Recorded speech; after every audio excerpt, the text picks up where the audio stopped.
Digital 410 proudly presents the What's the Scuttlebutt podcast with your hosts Don Abernathy, Jeff Copsetta, and Henry Sledge. Welcome, everybody, to another episode of the What's the Scuttlebutt podcast, your favorite World War II podcast. Even though the theme song might still be growing on you, it'll never be like the original, but hey, copyrights.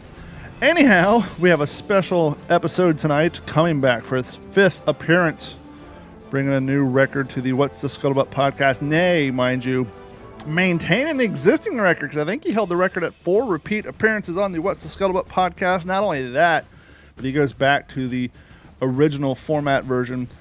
But before we introduce him, we cannot forget the other part, the other half of the What's the Scuttlebutt podcast. The guys you are actually tuning in for, our friends Jeff Copsetta and Mr. Henry Sledge. Gentlemen, how are you all doing tonight? Just fine. Good. Doing good. And as I was saying before, here to defend his title, probably with a little more enthusiasm than my co-host, Mr. Jared Frederick. Jared, how are you doing, sir? Back for your 5th appearance on the What's the Scuttlebutt podcast. Let's bring the enthusiasm. Show the boys how it's done. I'm pleased to be here. It's near the end of the semester. I'm just back from the Pacific, and I'm in good company. And that is why you're here, because we saw the photos. We're extremely jealous, to be quite honest with you. And we're interested on how that came to be, what your opinions were of what you saw, and just the full rundown. But I think what we're going to do before we do that, because we don't want to put a screech and stop in the middle of that conversation. So let's just go ahead and get the plugs out of the way, get the mail call out of the way, and all that good stuff. So first and foremost, we want to thank everybody who has signed up for Patreon to support the show and support the channel, what we do here. And probably a week left, maybe a week and a half left, we're going to do the first Patreon prize pack giveaway featuring the new What's the Scuttlebutt coffee mug that's still not here yet. I'm still waiting. And our fine friends over at Warbird Coffee is going to hook you guys up with some free coffee. It's a coffee starter pack. It includes the EP-150 Mustang that has a horsepower level of 2. So this is your basic, get you through the afternoon, right out the end of the day. But if you're cramming for some exams, got to get up early, hit the road, you probably want some P47 with a horsepower maxed out at a level 6. So one lucky Patreon member who signs up for our Patreon will win this coffee pack along with a coffee mug. But don't fear, the prizes are going to continue. And coming down the line, too, are going to be some autographed M1 Garand clips for your collection. All you have to do is head over to WTSPWWII.com or D-410.com. Sign up for Patreon. It doesn't matter which plan you choose. If you sign up for the $1 month plan, hey, that's good enough for us. You're automatically entered. If you want to do the $3.50 month plan or the $7 month plan, once again, it doesn't matter. Sign up and you'll be entered. And we want to thank each and every one of those of you who have already signed up. And thanks for all the support. Real quick on a mail call. It's a follow-up message from our friend Sebastian over in Sweden. He said he would like to hear us talk about the atomic bombings in the podcast and also our thoughts on it. And then if Henry can tell us if he recalls any of his father's thoughts on the bombing that end the war. Clearly, we won't get into that tonight. We'll definitely add it to the agenda. That way we can all have well-planned, thought-out thoughts on the topic. And I think it would be an interesting episode because I don't know if we've ever really brought up the atomic bombings. And one last plug for those of you watching on YouTube. Behind me, you see the famous meme coffee guy with his drinking cup in the What's the Scuttlebutt podcast. That'll be a new shirt available here soon, too. And if you want to message us, you have questions, comments, and suggestions for the show, you, too, can do so at mailcall@WTSPWWII.com. Now that we got all that out of the way, Jared, friend, how you been? I'm excellent. Teaching, living the good life of a professor, working on my dissertation as well. Staying busy, but staying mentally healthy while I'm doing it. Now, I saw about 6 days ago you were at an event on the Penn College campus. Is that correct? Or somewhere within the vicinity? Yes, at Penn State, up at Beaver Stadium. What sort of display what kind of event was it, and what sort of display did you guys have set up over there? Within our university football stadium, we also have a sports museum, and it's dedicated to every collegiate sport that Penn State has ever hosted. And currently, they have a really great exhibit that runs through the summer of 2025 that looks at the roles of Penn State athletes who served in World War II. And Nice. there's some really incredible artifacts on display that I'm amazed that have survived and that they were able to get to include in this exhibit. And so we were up there and we were promoting the show all before our football team's glorified practice, which is called Blue and White Weekend.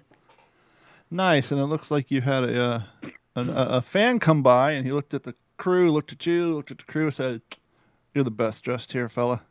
Yes, Coach Franklin stopped by, and there were a whole bunch of reenactors there, and I was in my navy blues, and he said, "You're the best dressed one here." And I said, "Well, if that's the case, you have to stop for a photo with me then," which he did.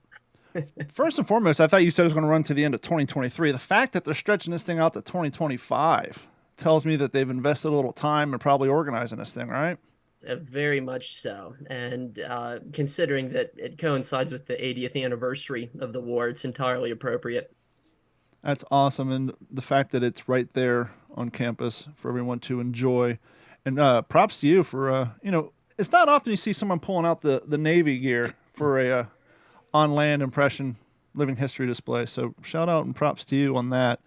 But without any further ado, we're all excited. We want to know about your trip, how it came to be, and how long you were there, and all the places you saw. Fantastic aerial photos, by the way. Those are some beautiful shots. Really lucked out with some of those. The trip itself spans back several years. This was a trip that was several years in the making.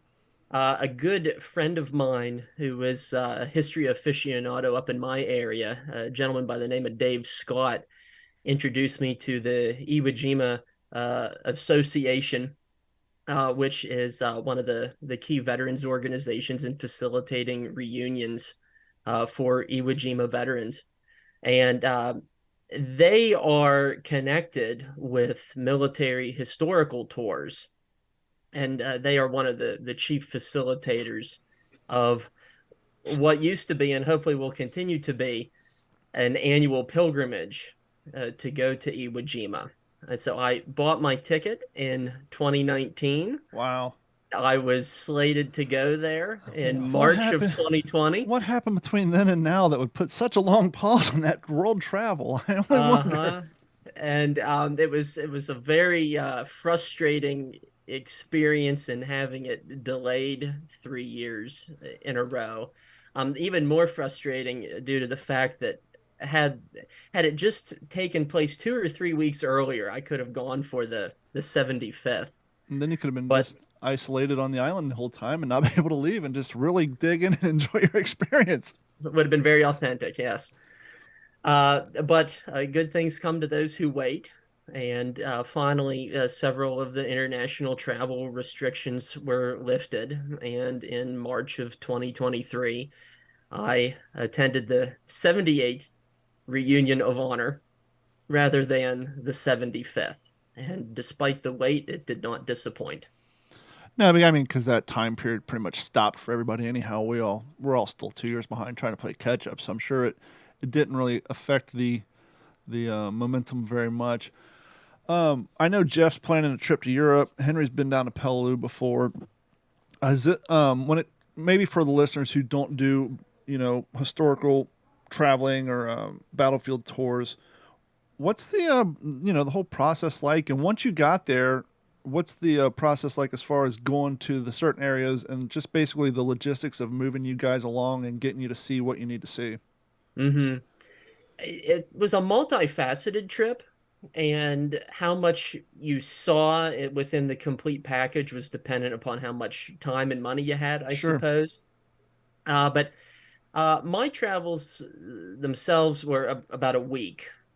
It took me a full day to get out to Guam, which is where our base of operations was, one of the nearest points of civilization to Iwo Jima.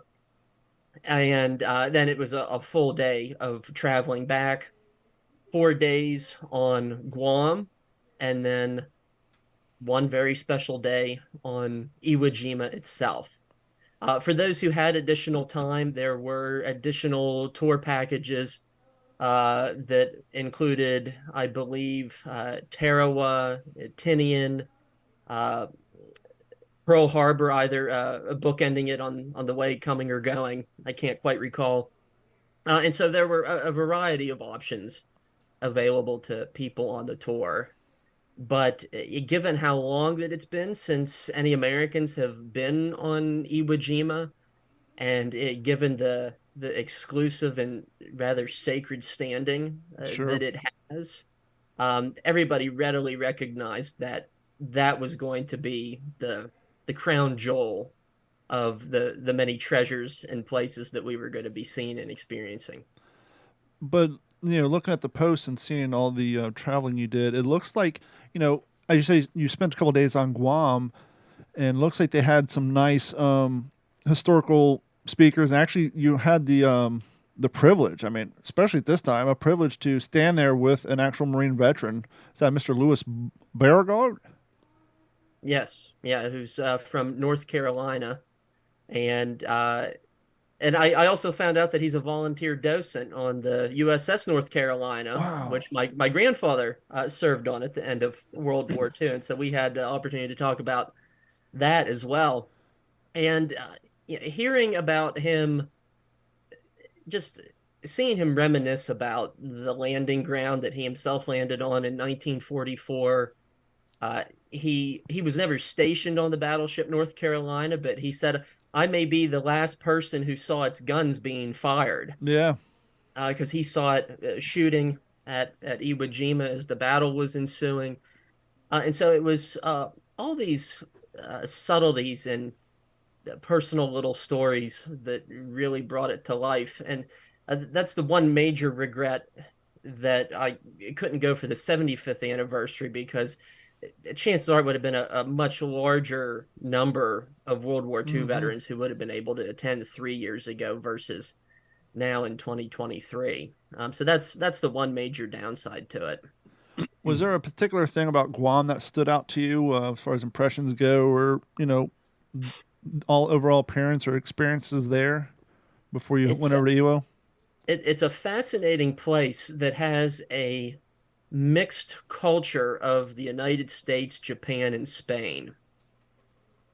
And it's somewhat reminiscent of Hawaii in regard to how it looks. It's this very much tropical paradise looking place.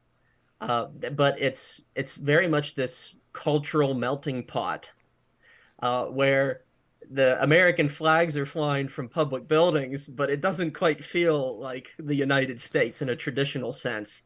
And so it was a wonderful place to experience all sorts of different realms of culture, cuisine. There were a lot of Japanese tourists go there, and so had some fun interactions with Japanese folks and families who were likewise playing tourist.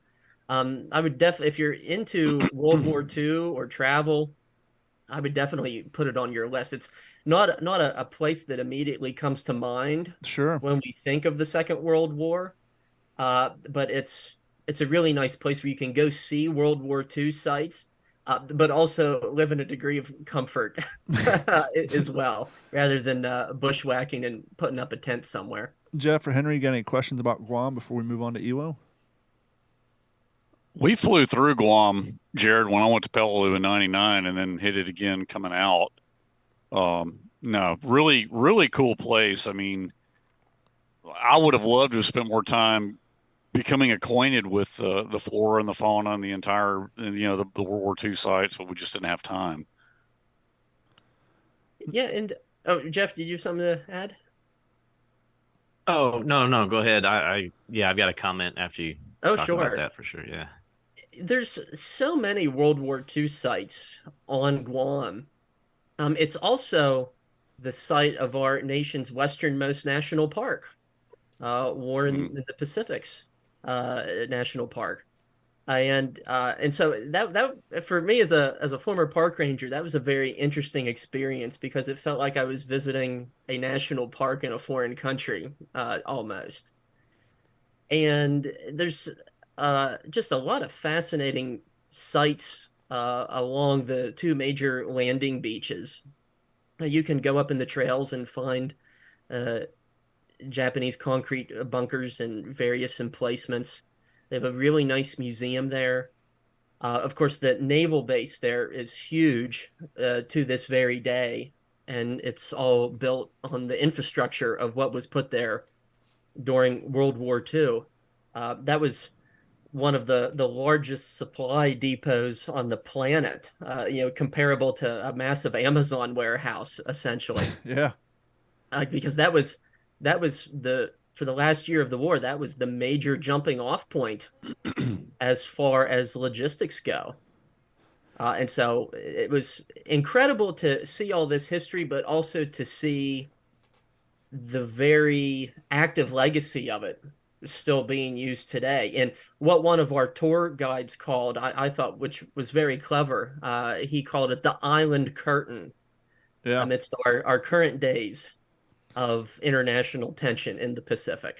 And it's interesting, and we'll get to Jeff's comment after I say this real quick because it's on top of my head, but it's interesting how much impact logistically, even to nowadays, that the war had in certain areas throughout the world that one could, even though a lot of these places are modernized today, one can make the argument if the military didn't need those places for military outposts, campgrounds, what have you, that they would probably still not be as advanced as where they are today logistically with some of the airports and housing and plumbing and electrical layout and just the overall city infrastructure from some of these places. I mean, we hear it all the time, and I think a lot of people overlook that throughout especially with modern day history.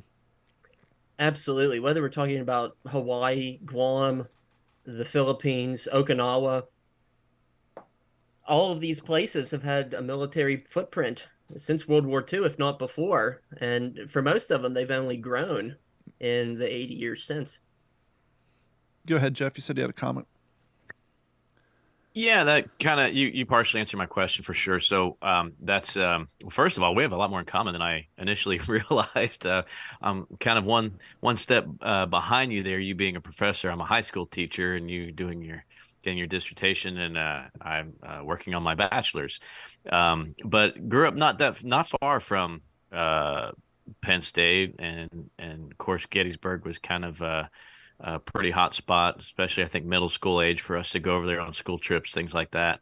In fact, I had I think a fairly famous Nittany Lion quarterback's mom who was my teacher. I don't know if you know, this is kind of going back, but Tony Sacca ended up being drafted into the NFL. Vaguely familiar, yeah. Yeah, when it was the Phoenix Cardinals from the Nittany Lions. So yeah, that was interesting. And I was also a former park ranger for 9 years, but state park, maybe not national. But my grandfather, and I talk about him quite a bit on here, he was a Marine from 46 to 48.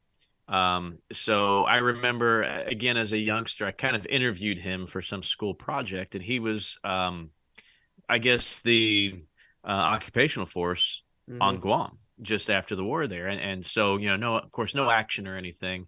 But I remember him talking about just kind of the remnants of World War II, when he was there. It wasn't that far after. So they were still uncovering rotting corpses. And, you could see, he talked about the bullet holes in the concrete and the walls and the buildings. And you brought up a good point. Guam is, again, one of those, it doesn't fit with the Pearl Harbor, Tarawa, Iwo Jima, those hot spots that people, even a novice Pacific War historian, Guam is, oh yeah, Guam, Tinian, Saipan, yeah.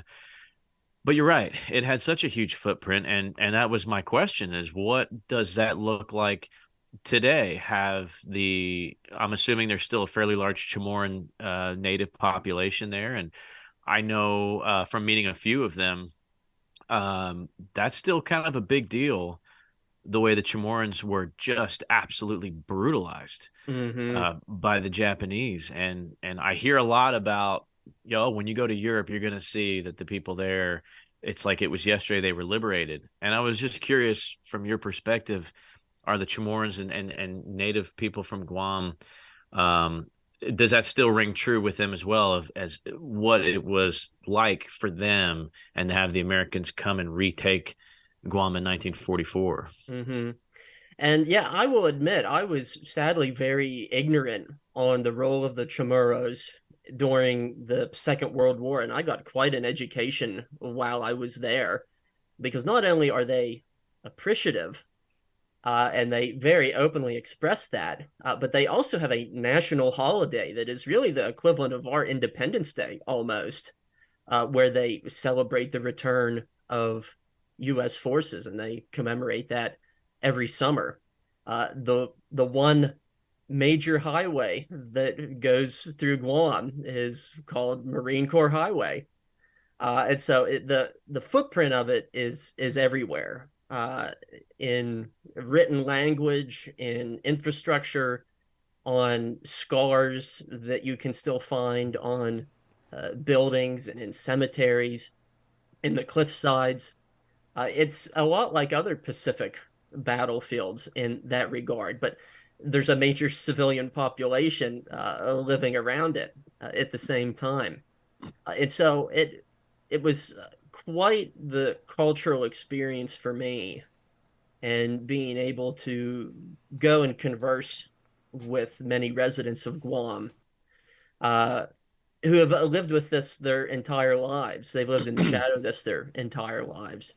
And it was a relatively new experience for me, and I'm really glad that I could experience it.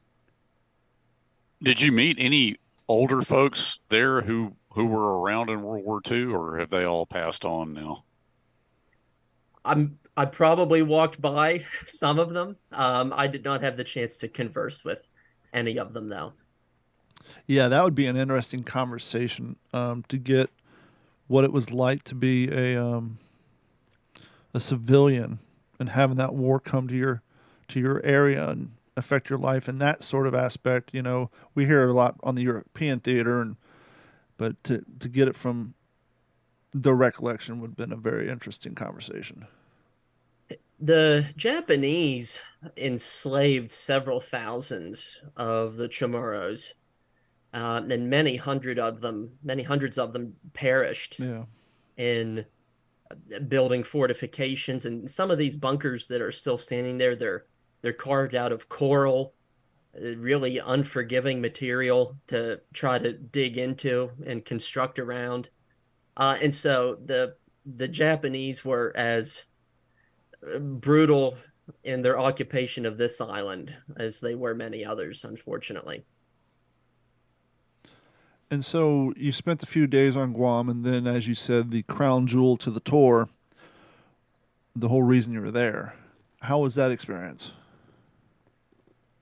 It was otherworldly. There's really no other way that I can describe it. It was surreal. It was exhilarating. It was enlightening. It was also exhausting.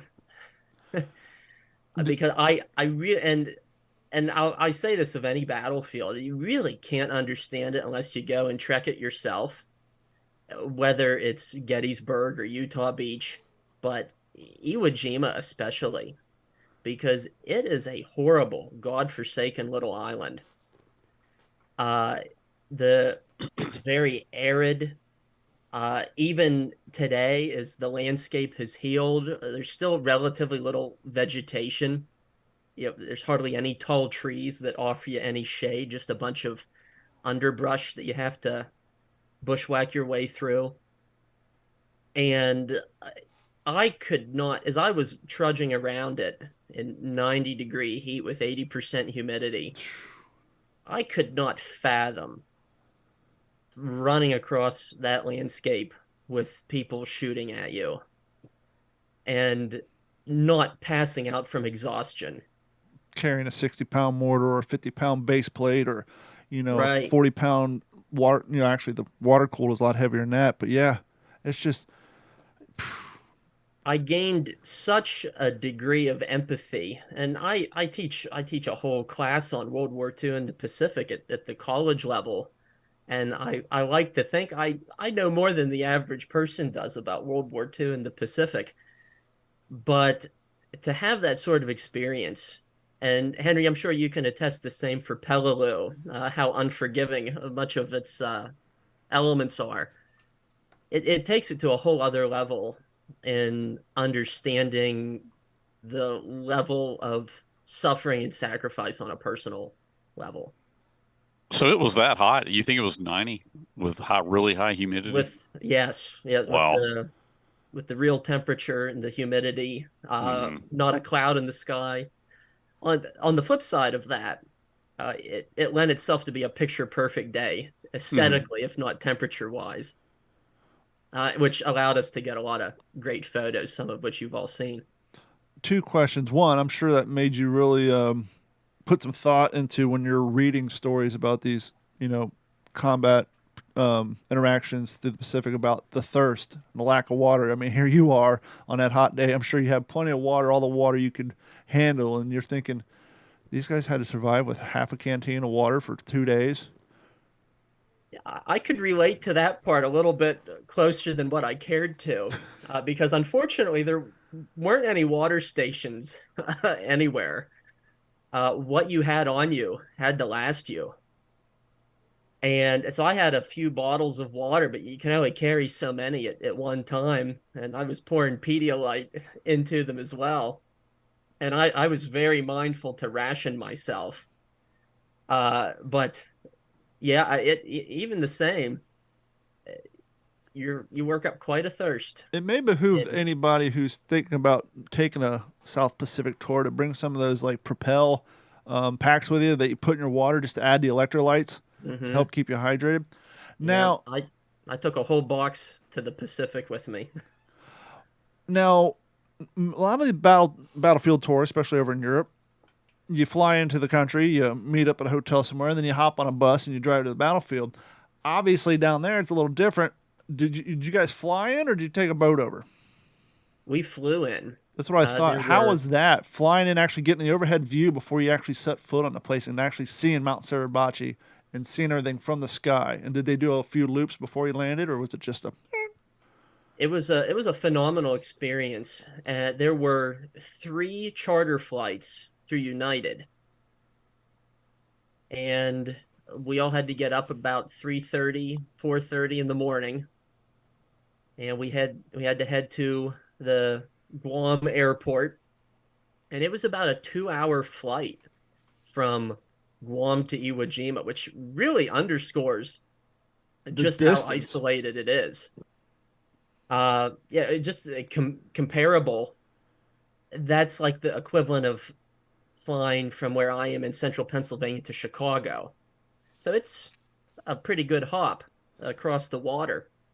Yeah, But luckily, our pilots did two or three loops of the island that's on the awesome. way in, which allowed a lot of us to get some really great once in a lifetime aerial photographs. And we were so fortunate that it wasn't cloudy, that it wasn't overcast, and the skies were so blue that they literally blended in with the ocean. You couldn't tell where the sea began and the sky ended.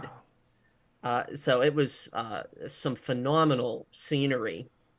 And furthermore, on our way out, as the sun was going down, there was steam coming out of the island because there's still some volcanic activity. And so there was this sort of steamy aura to it that almost looked somewhat hellish Yeah, as we were departing. Dante's Inferno. Yeah, truly. No, Were that you able? I'm sorry, no. Go ahead, Henry, please. Jared. Were you able to get a sense of, like, obviously you went down to the landing beaches at some point. Could you get a sense of the underfoot conditions?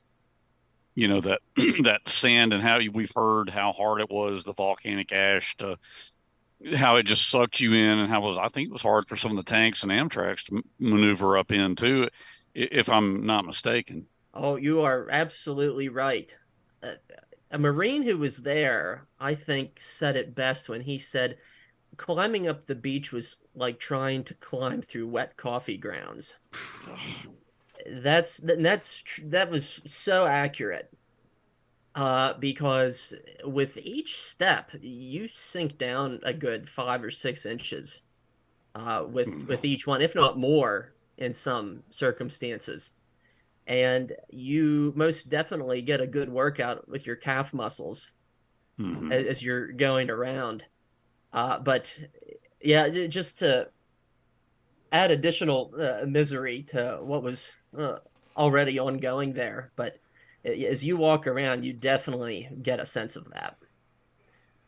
And I had a bunch of camera equipment with me, and I took about 2 hours of footage on the island, which we're going to edit together and put on my YouTube channel. Fantastic.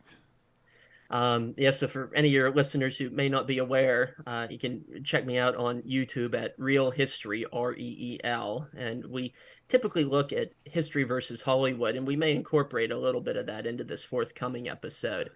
But by and large, it'll be a virtual walking tour because most World War II buffs will never get there. No, just because not at all. it's so hard to get onto. And so I'm really trying to do this as a public service, so people can really get a sense of the terrain. I filmed my entire walk from the airstrip, which is what the Marines were fighting for there in the first place, and I filmed it the whole way up Mount Suribachi. Wow. What was I it? can't wait to see that. What was it like making that trek up Suribachi? Just being there. I mean, being who you are, what you teach, what you've read, how we all feel about, the Pacific Theater of Operations. What the hell was going through your head as you were walking up there? I mean, I can only imagine. This may sound cliche, but it was nothing short of a religious experience, because there's a trailhead at the bottom of the mountain, and it goes in a rather circuitous path. It loops back and forth. It's a 10% grade the whole way up, and it's the same road that the Seabees constructed as the battle was still ongoing, so they could have observation and communication points up on top of Suribachi after they captured it. And so you're not only walking on a historical road that has direct connections to the battle, but at the same time, you also realize that you're walking on a massive grave, that within 50 feet of wherever you are, there's in all likelihood a body resting underneath the surface. And so recognizing that it was a huge tomb added an eerie element to it. And for most of us, everybody walked at their own pace.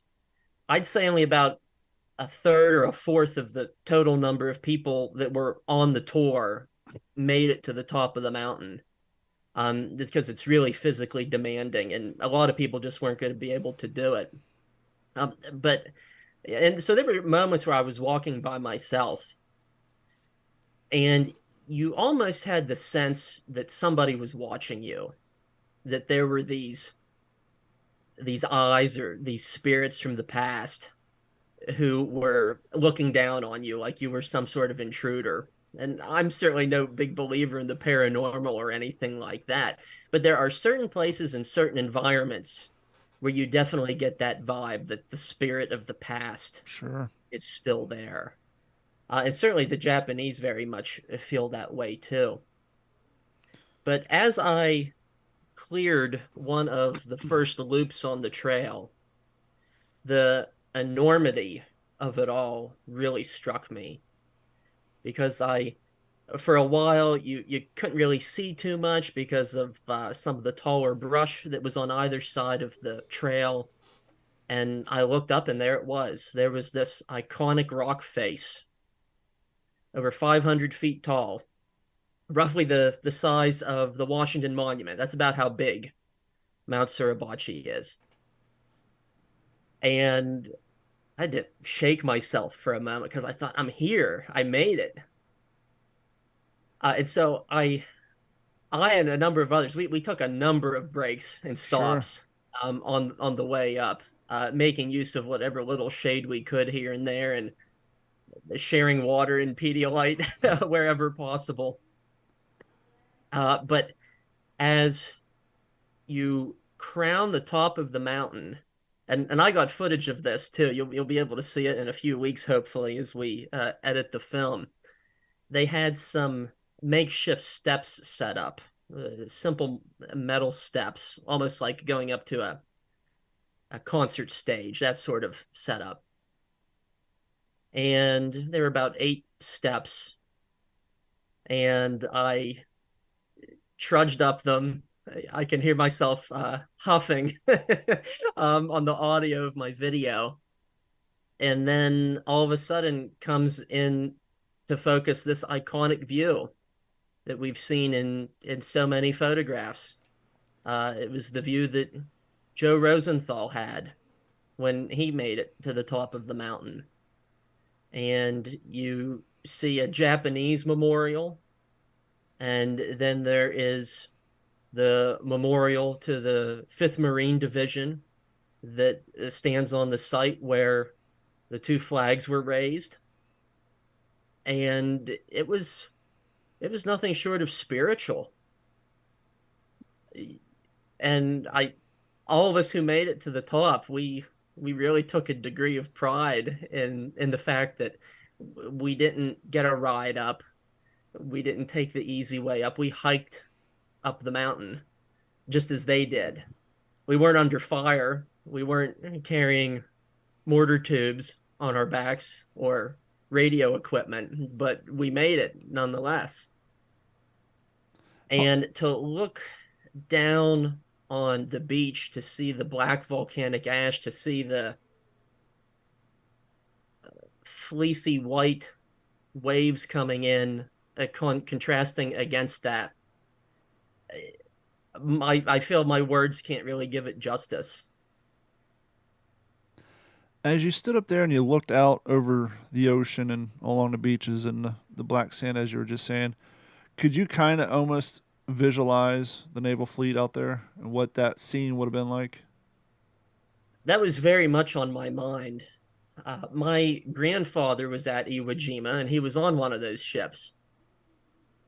And I took with me to the top of the mountain the dog tags that bear his name. Wow. And so there was a little bit of him that was marching with me as well. He was a signalman on the USS Lowndes, which was an assault transport ship. And his ship was carrying about a full regiment of Marines from the 4th Marine Division.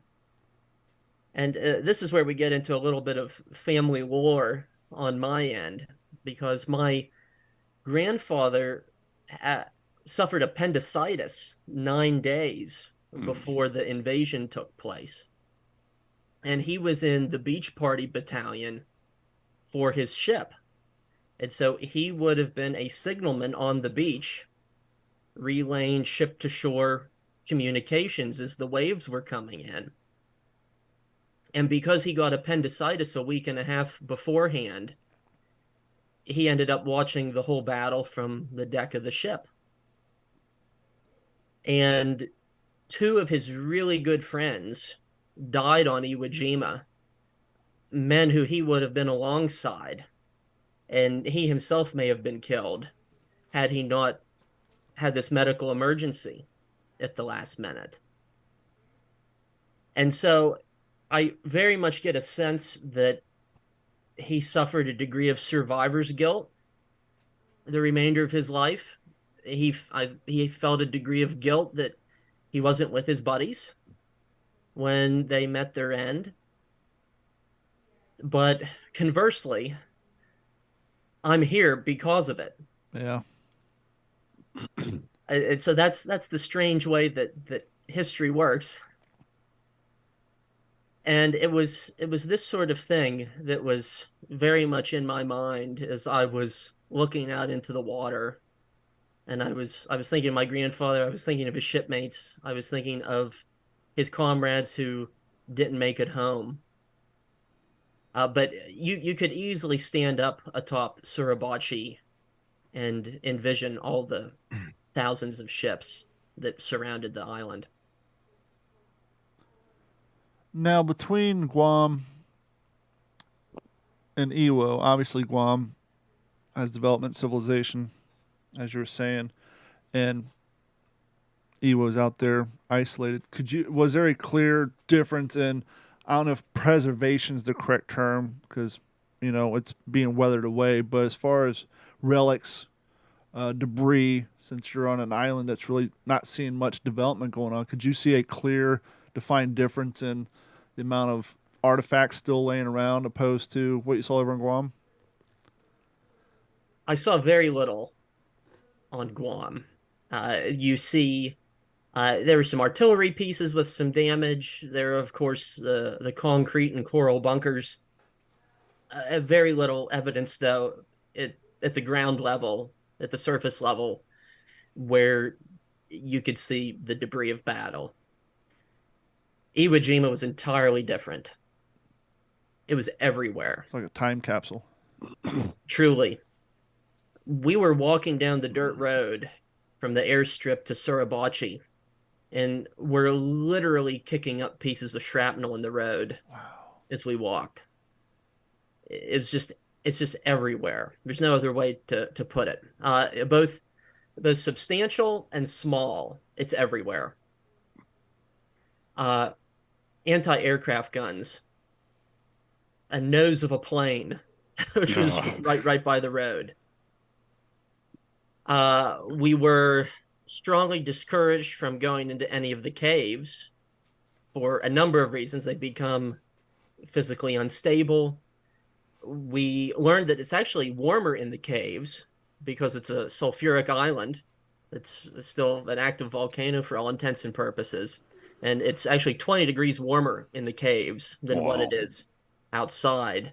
And furthermore, we were warned that not all the caves have been cleared and that there's still tripwires, possibly, in some of them. Just unstable TNT somewhere. I mean. Yeah. And so for that reason, we were kept on a pretty tight leash when we were touring. We were, in essence, confined to the eastern shore, running parallel to the landing beaches, going from the airstrip to Suribachi. Everything else was by and large off limits. And frankly, we didn't even have time to look beyond that. We were there for about 7 hours. And you really needed the entirety of that 7 hours to walk to the mountain, get up it, spend some time up there, walk back down, check out the beach, and then get back to the airstrip in time to catch your flight.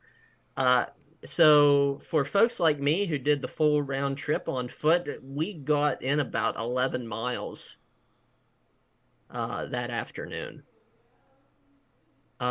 But to get back more directly to your question, the place is just littered with it. And as we were descending Suribachi, and these are one of the photos that I shared on my Facebook page a few days ago, that was the best view that we could get of these old U.S. naval vessels that had been sunk as breakwaters. Yep. And the island is actually 30 feet higher out of the ocean than it was in 1945 due to ongoing tectonic activity. Mm-hmm. And so I couldn't get more than a half a mile, I would say, close to them. But you could get a pretty decent view of these ghostly, half-rotted away, rusted vessels that were on the western shore of the island. And so both big and small, the debris of battle was just everywhere. At one point, the other interesting thing too is that caves that were once very visible and open and apparent, a lot of them have since collapsed in on themselves.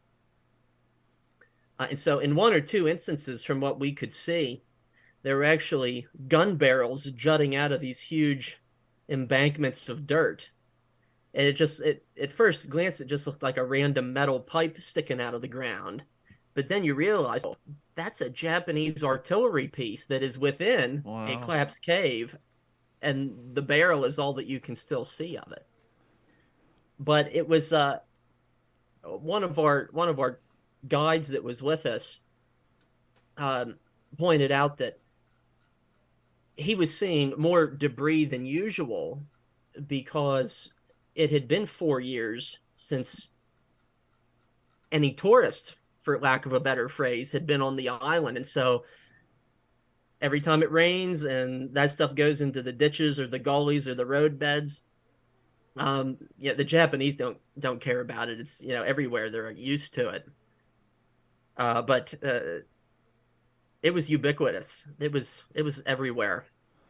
And unfortunately, though, they were pretty strict on what we could or could not bring off the island. I was going to ask you if they had a strict policy about treasure seeking. Yes. So we had to, there were wand metal detectors that you had to go through before you could get back on your plane. But you are allowed to take as much of the black volcanic ash as you wish. And I have my jar of it. Beautiful. Right here. And I will be happy to send each of you some. Please. As a souvenir if you don't have some already. Jeff has a nice soil collection, but my coffers are empty, so I would love. Yeah, feel free to send some my way too.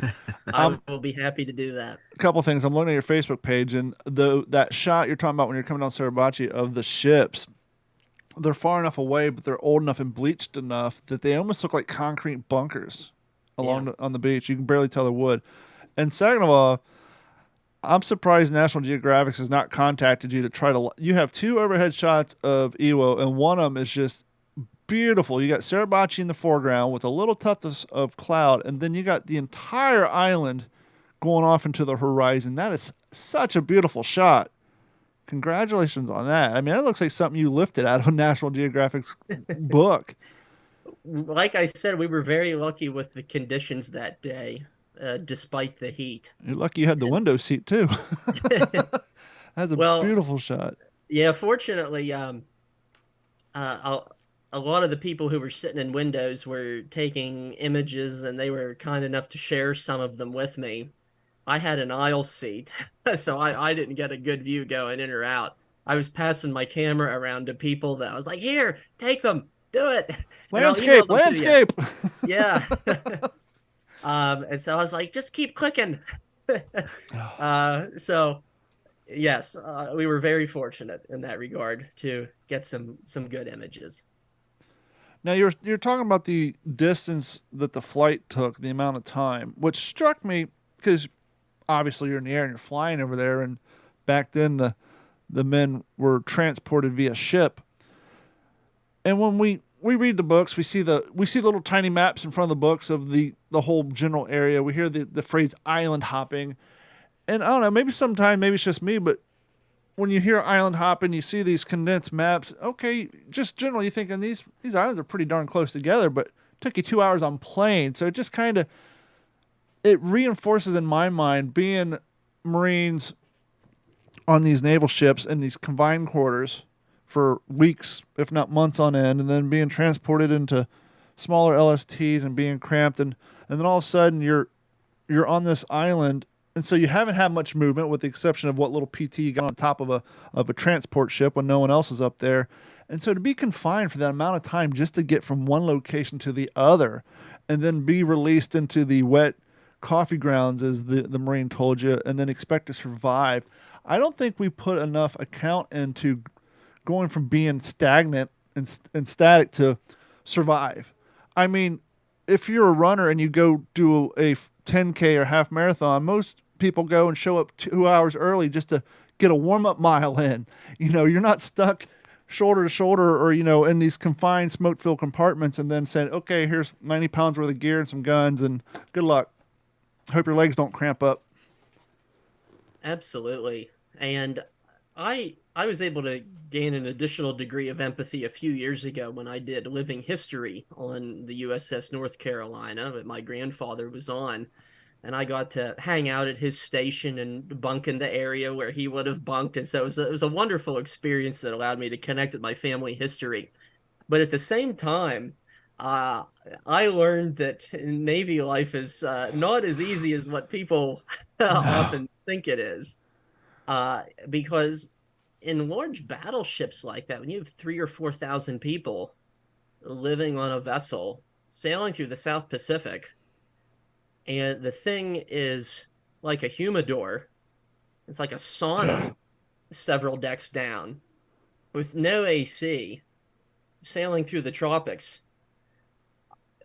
It's like a sweat box. There's really no other way to put it. Oh, and by the way, if you've ever read Lecky's book, anytime there was any sort of thought or fear of air attacks from planes or whatever, you got locked into those quarters. It was no Right. longer go up and enjoy a smoke and breathe the fresh air. It's you guys are being locked in this hot ass compartment until the threat's gone, whether it's 20 minutes or 4 hours. Right. And just in Tampa, we have the SS American Victory. It's a Liberty ship, and I've had the privilege of doing some living history on that because what they actually do, this is mobile, and people buy tickets and they go out and tour around Tampa Bay, and then they have a small handful of reenactors on there just to give people the ambiance and the idea, but not have so many that they're in the way.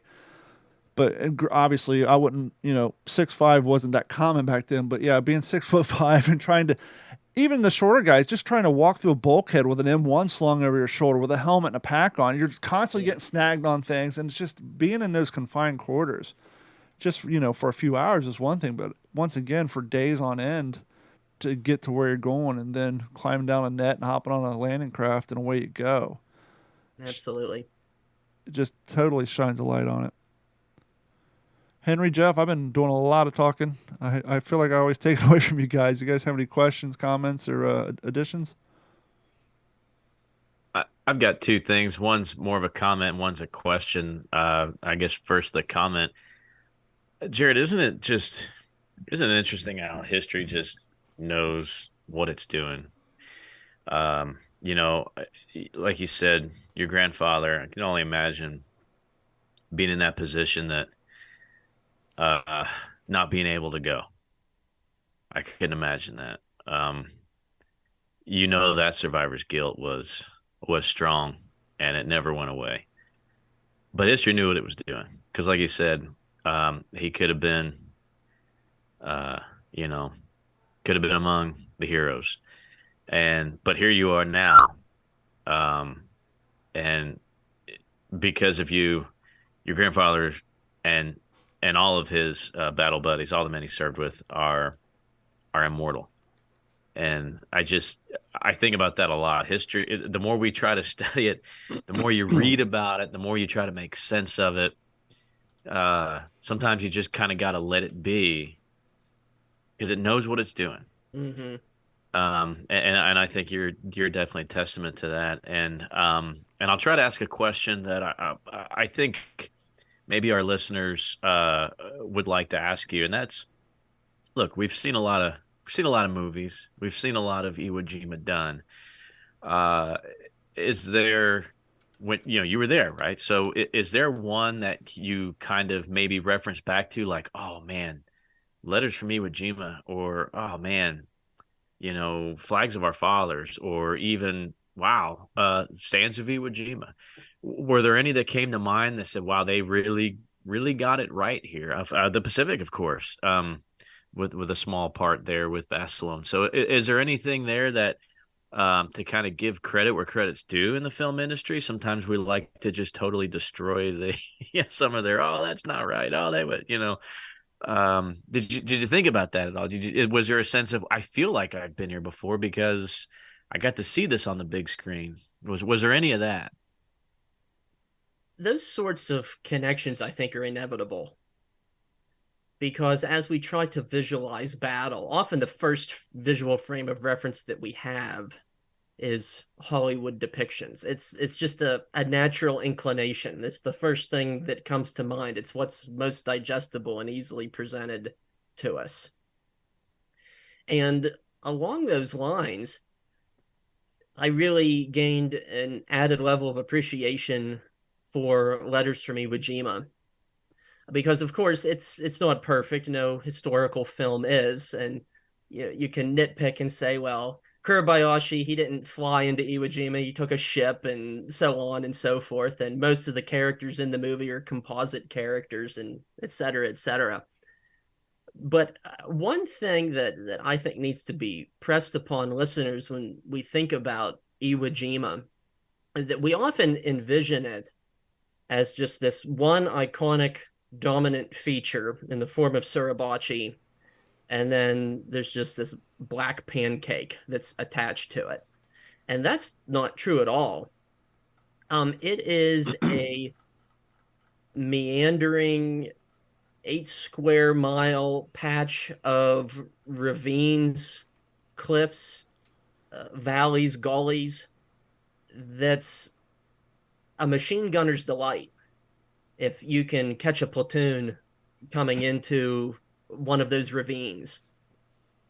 And I think Letters from Iwo Jima does a pretty good job of showing the varied aspects of the terrain in regard to not only the cave system, but the cave system didn't emerge out of nothing.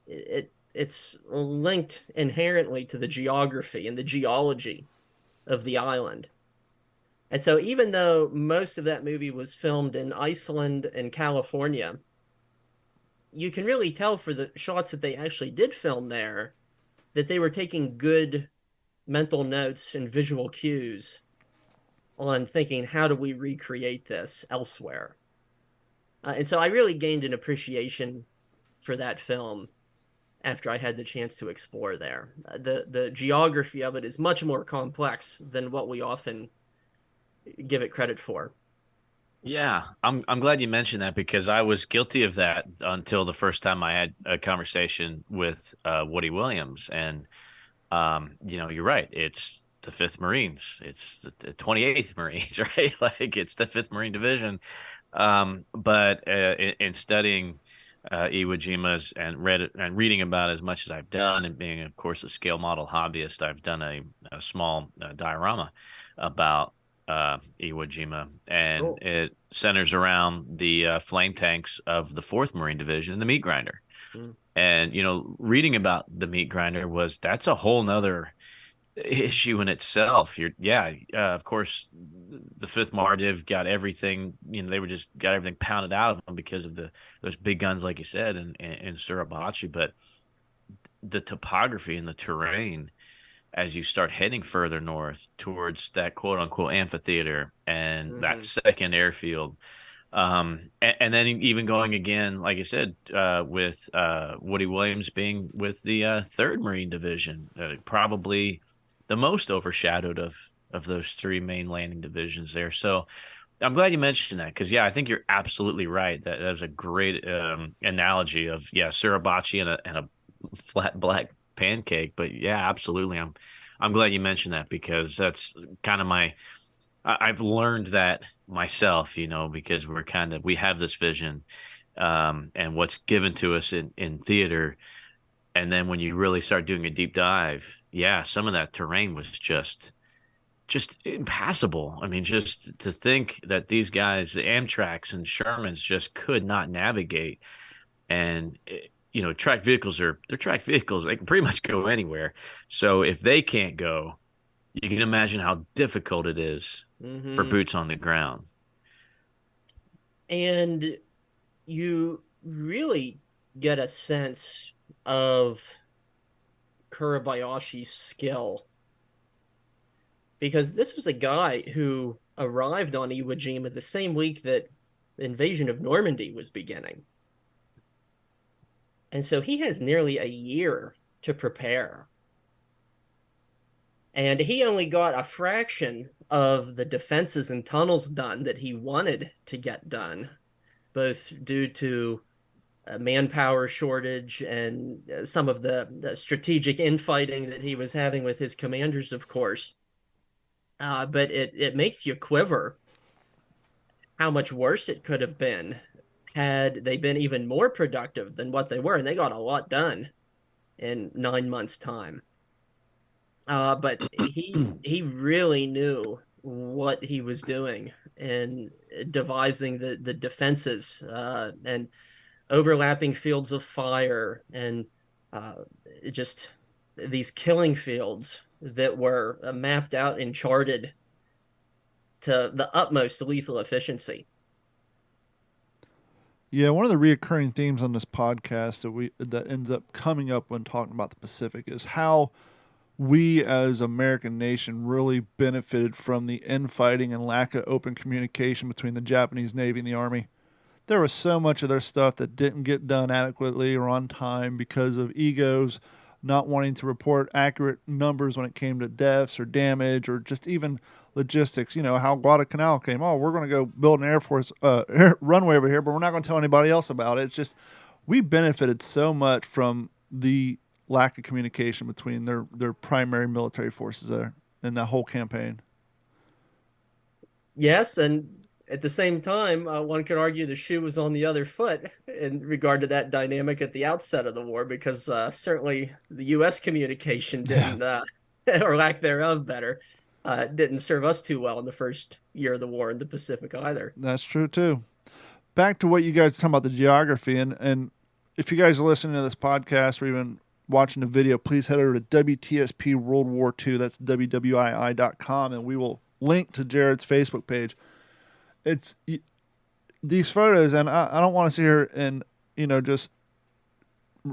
just talk about these photos, but I'm looking at another one from the plane, and you can see the topography. You can see the boulders along the beach. You can see like how deep in some areas the vegetation is just by the deep grooves from the roads, what roads there are and paths. And so when Jeff is talking about how traversing this island and fighting on this island, how difficult it was from the black sands on the beaches to the rugged terrain going up Suribachi to the rugged terrain on the other end of the island, you can really get a good grasp of that by just looking at these aerial photos of the island. I mean, the quality of these photos are so good thanks to modern day technology that you can get a real good idea of how bad it had to be to fight against just the environment, let alone the Japanese on top of it.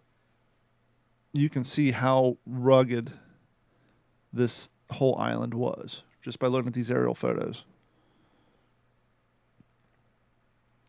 And that just attested to the body count for the Marines. I mean, yes, Kobayashi's plan and, the Marine or the Japanese that were so well trained at that time, but it's just the ultimate kill zone.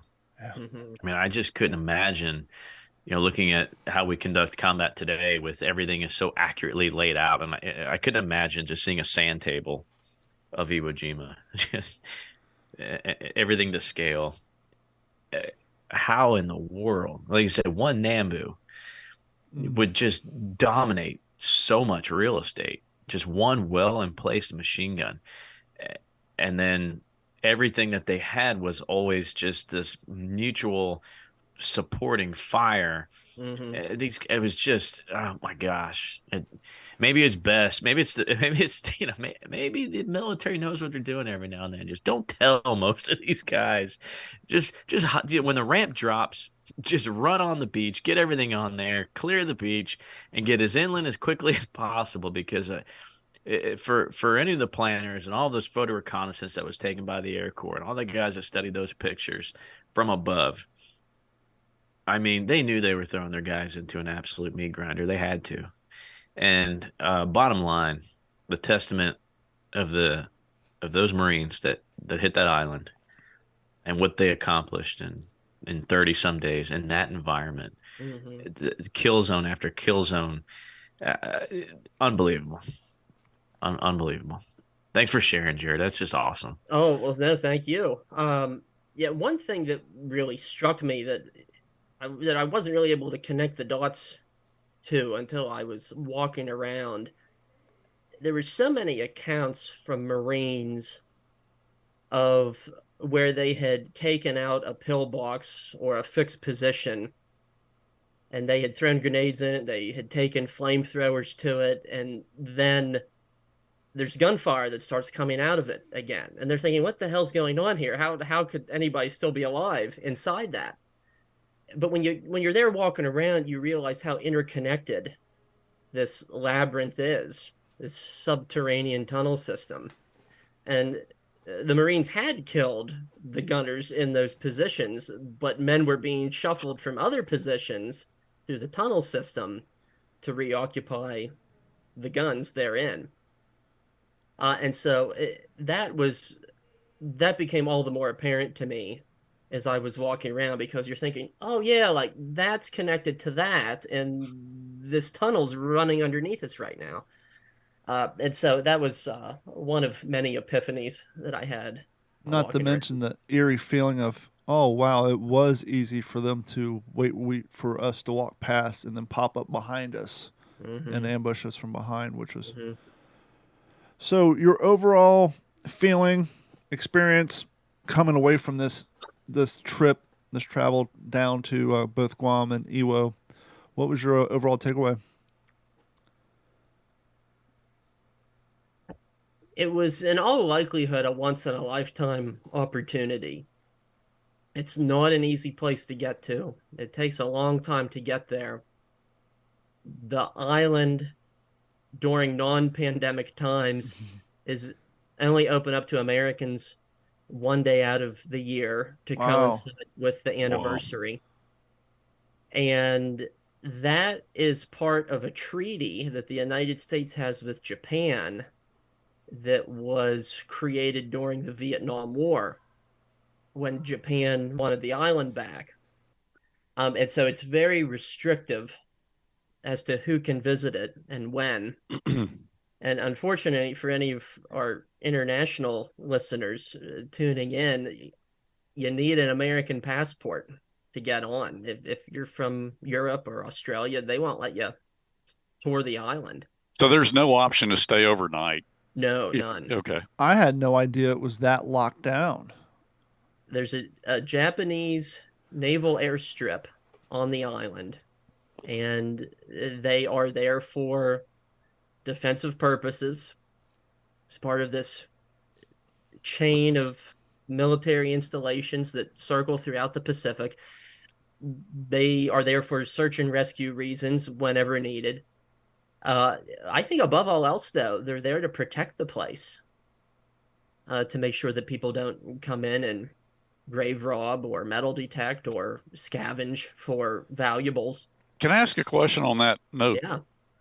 I know on Peleliu there's been this big movement for a number of years. It started around the time I visited in '99 of Japanese repatriating remains of their war dead. Is that going on Iwo Jima, or are they intact right where they were killed? It's a little bit of both. Over the past 30 years, there has been repatriation, and they do a typical burning of the remains, and wherever possible, they try to take them back to the Japanese mainland. But for so many of the Japanese, they were killed in these tunnels that were dropped by the force of explosives or have collapsed or eroded with the passing of time. And the same is true of Peleliu, but it was entirely in the realm of possibility that we could have tripped over a pile of bones as we were walking around. But in short, yes, the Japanese have made effort to find bodies and return them back home. But I'm sure there are many thousands of them who are still there, unclaimed. Was that military presence felt when you were touring the island? Meaning, to an extent. There was a mixture of U.S. Marines and Japanese naval personnel who were on the island. And they were, by and large, there to play chaperone, I think. They didn't have much to offer in regard to water or medical assistance for people who perhaps needed it. But yeah, I had an Iwo Jima commemorative challenge coin in my pocket. And it had the US flag and the Japanese flag on it. And there was one Japanese airman who was particularly helpful for a lot of American guests, directing them and assisting them as needed.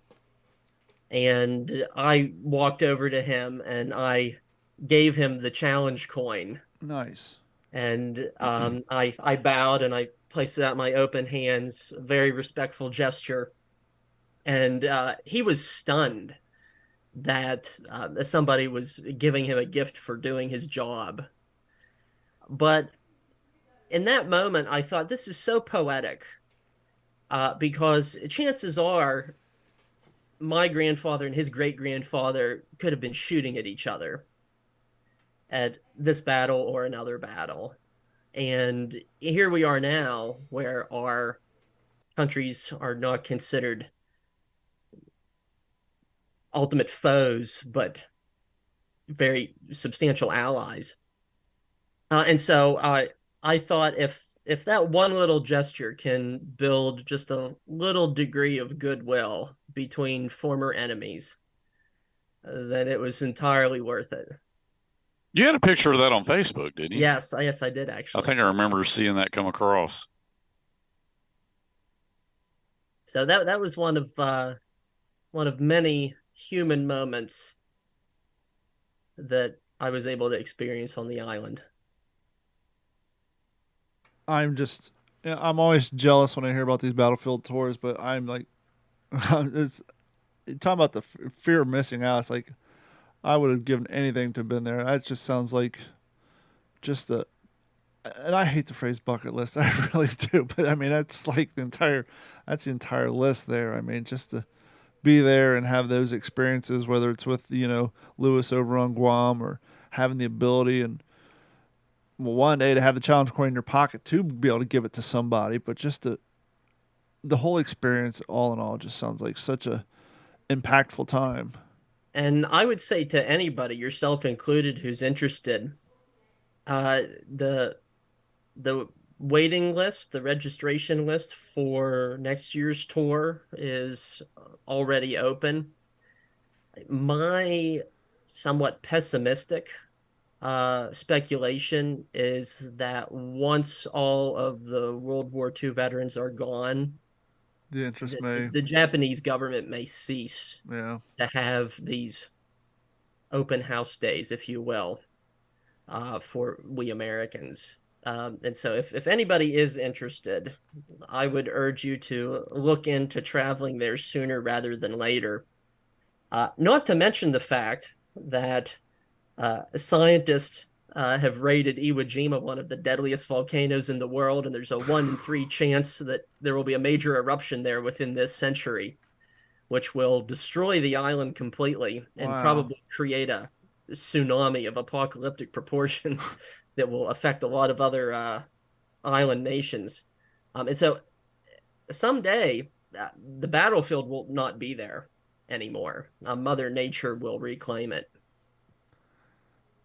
And it was like a little extra cherry on your traveling Sunday. You got to pass over Wake Island. That had to be a cool little surprise too. That was a very nice bit of icing on top. And the pilot who was flying us realized that there were World War II veterans on board and that there were World War II aficionados. And he made special point to showcase the fact that we were flying over Wake Island. And I was able to snap a few good photographs of that as well. Talking about nature reclaiming. I mean, you look at these aerial photos of these islands, and perhaps nowadays modern combat, we take in consideration the environmental impact of war.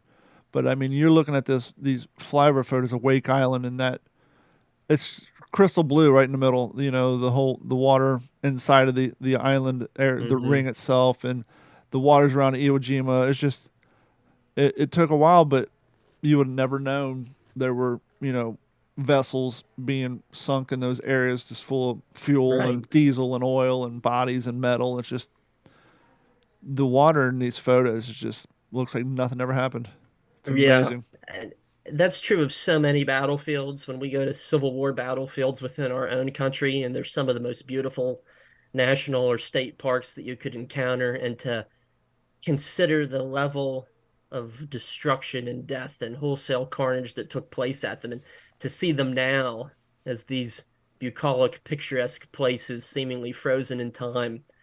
I very much got that same sense, that bit of irony, if you will, in exploring some of these Pacific battlegrounds.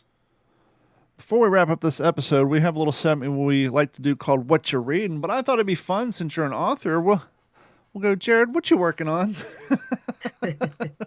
We're interested to know. I mean, we've had you on for your last two books, and you got anything that you could even maybe allowed to peek or give us a hint about? Yes, absolutely. I'm currently working on two things. Because one's not enough. He's just a super multitasker and just keeps it going. It'll get the best of me one of these days, I'm sure.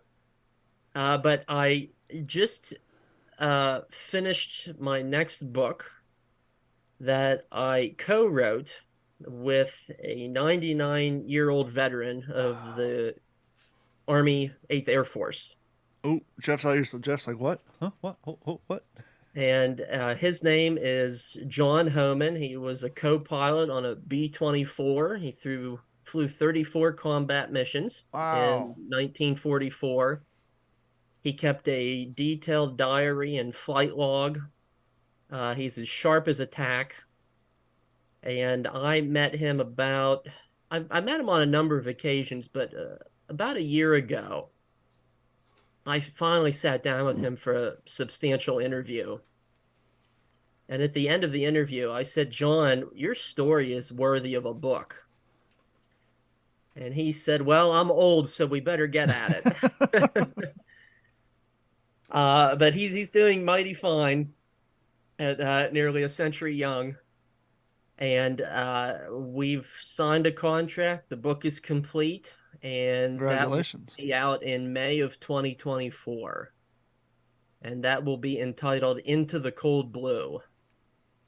And it will be an examination of not only his combat missions, but his training, his upbringing, and how he's come to terms with World War II history in the 75 years since. So that's one project that is in the works. And I'm also working on my doctoral dissertation as well.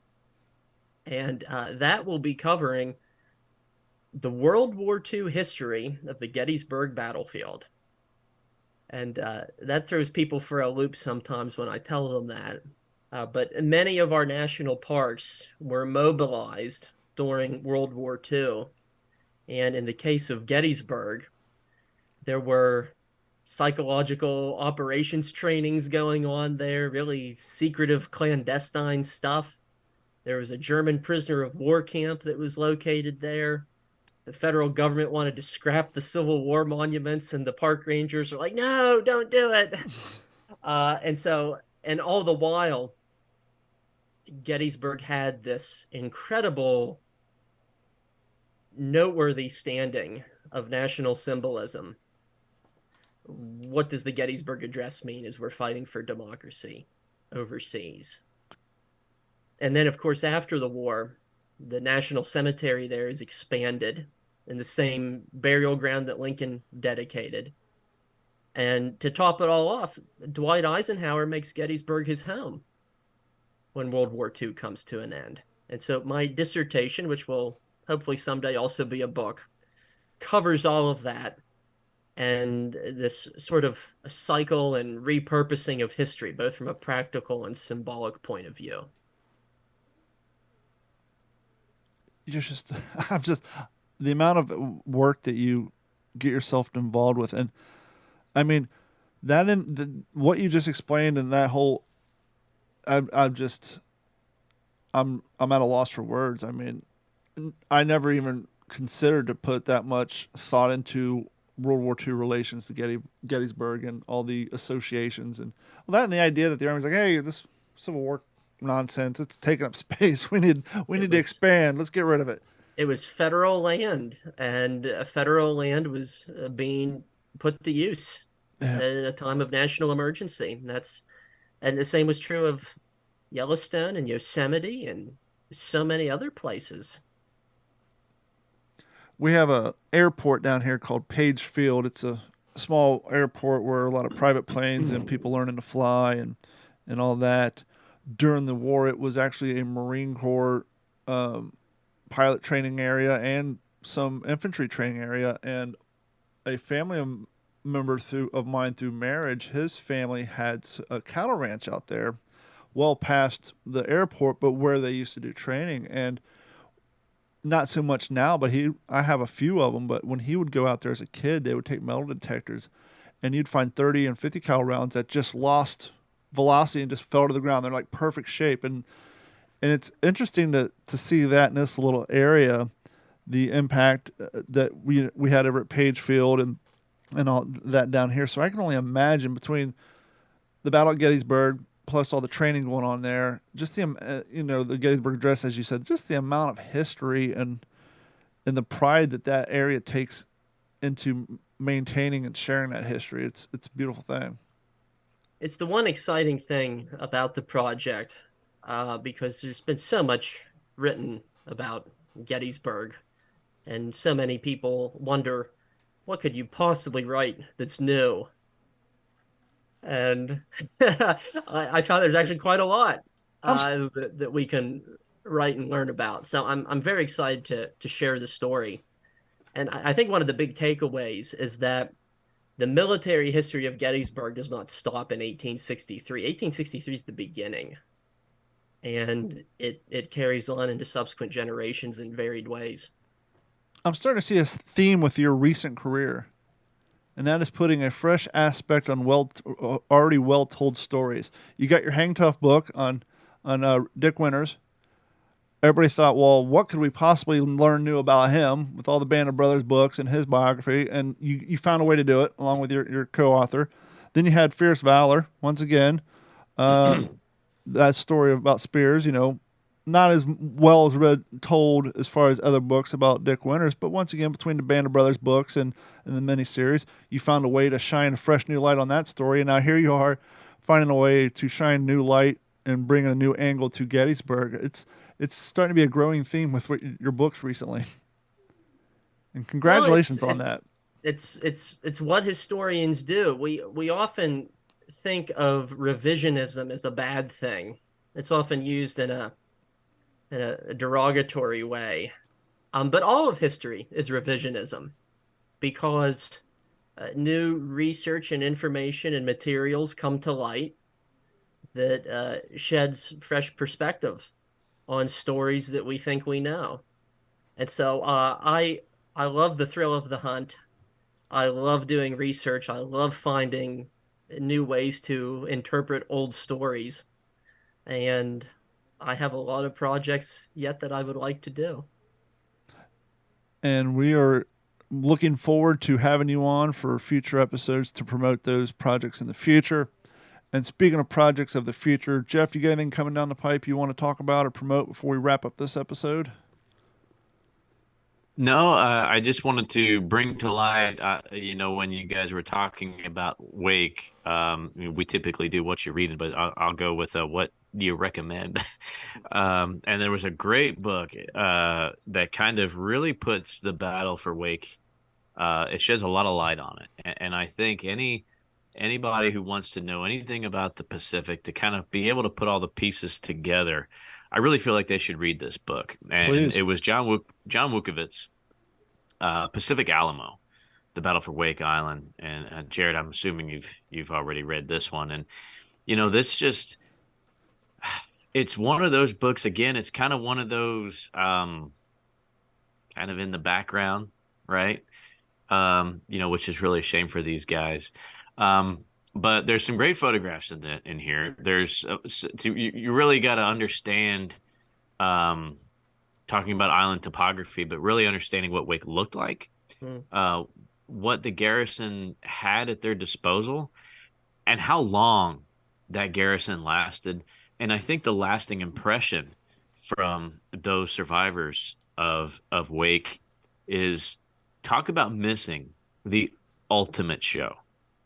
because, they had no idea really what they were thrust into. And then to be prisoners of war for almost 4 years, Mm-hmm. to be able to live through it, to be part of it, a big part of that, the beginning of us being thrust into World War II, but then being closed off from everything for 4 years. A lot of these guys had to learn what World War II was after they were liberated. And that really has kind of stuck with me after reading that book to be a World War II vet. Oh, what was it like in World War II? Well, really couldn't tell you because they spent that whole time kind of behind closed doors. So interesting that you talked about Wake and Don for shedding some light on it. I think that was great. And it just reminded me of Vukovic's book there, Pacific Alamo, because it's really, again, I think it's an interesting, and I think it's an important read for anybody that's reading and interested about the Pacific War in general, for sure. I had this thought on the last episode, and I didn't even bring it up, but maybe the three of us need to work on a refined must-have books for your home library when it comes to the Pacific, and then we maybe can do one on the European theater and expand it as we go. But I'm sure there's, a few that we all agree upon, but then, as Jeff just pointed out, this particular book that I'm sure he probably would put on that list that maybe Henry and I haven't even read or were aware of. So maybe that might be something interesting we can post on our website, for those getting into this particular theater of operations, and we'll put together one for Europe and on down the line. But maybe that's something we could put on our website as a reference guide of here's some must-have books if you want to get the full view of this particular operation, and we can continue working on that in the future. Because it'd be interesting to see how many of us have the same book ideas versus, oh, here's one you really got to check out. So maybe that'd be kind of cool, something we can to do for our audience as well. We can work on and bring up occasionally. Here's a book we're going to add to the list, and it might be kind of interesting to do. Henry, do you got anything coming down the pike, sir? No, nothing that I'm going to mention right now as far as what I'm reading. I'm going to be in this one a while. Volume 3 of Ian Toll's trilogy, Twilight of the Gods. Just for fun, show the side of that book, 'cause that's a thick brick. Yeah, it is a thick book. But I tell you, man, Toll's a great writer. I mean, I'm very early in it. I'm like 80 pages in. I just right now time's really crunched for me. I can't spend as much time reading as I want to, but I'm really enjoying it. I mean, he's so articulate, such a good writer. And I enjoyed volumes 1 and 2 as well. Jared, do you have anything else? I know you're working on putting that video together, but do you have any other projects or appearances anywhere you want to get the word out about before we wrap up this episode? I'm always somewhere doing something. It's a good problem to have. We're always adding content onto our YouTube channel at Real History. We've been on a Civil War theme over these past few weeks, which have led to some very lively discussions. But yeah, we're going to continue to take a look at that. We have some things lined up for the 30th anniversary of the movie Gettysburg, which came out in 1993, believe it or not. That was the movie that got me interested in history. So I always enjoy talking about that.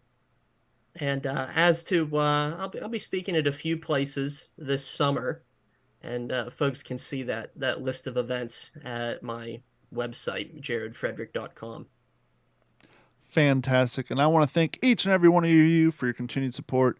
And as I said earlier, please make sure you head over to WTSPWWWII.com, sign up for Patreon so you can get enrolled in the Patreon prize packs or giveaways we're going to start doing. If you haven't done so, please head over to YouTube.com, look up D410 Media so you can follow us and watch us live every Monday and see some of the other content we have out there on the YouTube channel.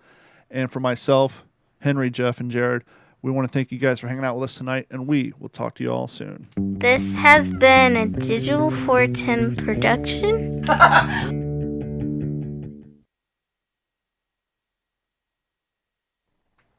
That was fantastic. Thanks.